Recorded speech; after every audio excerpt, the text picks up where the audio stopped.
Hello বন্ধুরা, আপনাদের আমি দেখাবো গ্রামের পরিবেশে কিভাবে মাটি থেকে কেঁচো কুড়িয়ে এনে তা বড়শিতে গেঁথে মাছ ধরা হয়।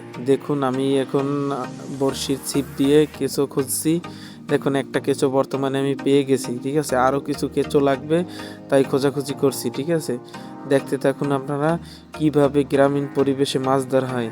এই আর একটা পোকা পেয়ে গেছি, এই পোকাটাও আমাদের লাগবে। ঠিক আছে, এখন আরেকটা কেঁচো দেখা যাচ্ছে কিন্তু আরেকটা, হ্যাঁ বন্ধুরা, আরেকটা কেঁচো দেখা যাচ্ছে, আমরা সেটা পেয়ে গেছি। একটু পরে আপনারা দেখবেন কিভাবে মাছ ধরা হয়। ঠিক আছে, এবারে কেঁচোটাকে ভালো করে আপনারা বড়শিতে গেঁথে নেবেন। ঠিক আছে, আমার মতো এরকমভাবে গেঁথে নেবেন।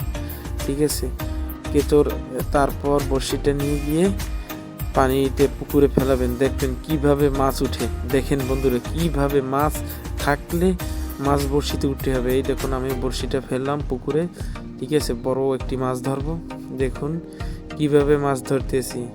এই দেখুন, বড়শি পানিতে ফেলেছি, টানাটানি করতেছে। ঠিক আছে, দেখতে থাকুন। এই বন্ধু, একটু পরে মাছ কোটা দিবে, তখন আমরা টেন দিয়ে উঠবে। এই মাছ উঠছে, বড় মাছ। দেখুন, বিশাল একটি মাছ উঠেছে। ঠিক আছে, দেখছেন কিভাবে আমরা কেঁচো দিয়ে অনায়াসে একটু সময়ের মধ্যে মাছ ধরে ফেললাম। দেখুন, বড় একটি মাছ খুব লাফালাফি করছে। ঠিক আছে, এই দেখুন মাছটা আমরা উঠিয়ে ফেললাম। এবার আমরা এই মাছটা বড়শি থেকে ছাড়াবো, দেখতে থাকুন। ঠিক আছে, আমি ধরে বড়শি থেকে মাছটা ছাড়ানোর চেষ্টা করছি, যাতে বড়শিটা সহজভাবে বের হয়ে আসে মুখ থেকে। দেখুন,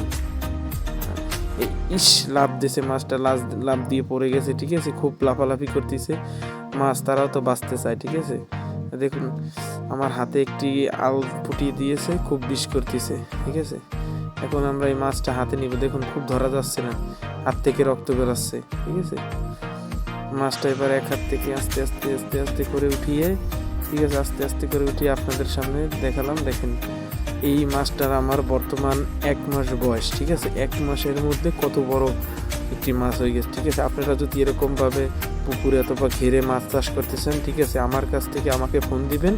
আমি কিভাবে পদ্ধতিতে এত বড় মাছ করবো তা আপনাদের জানাবো। ধন্যবাদ।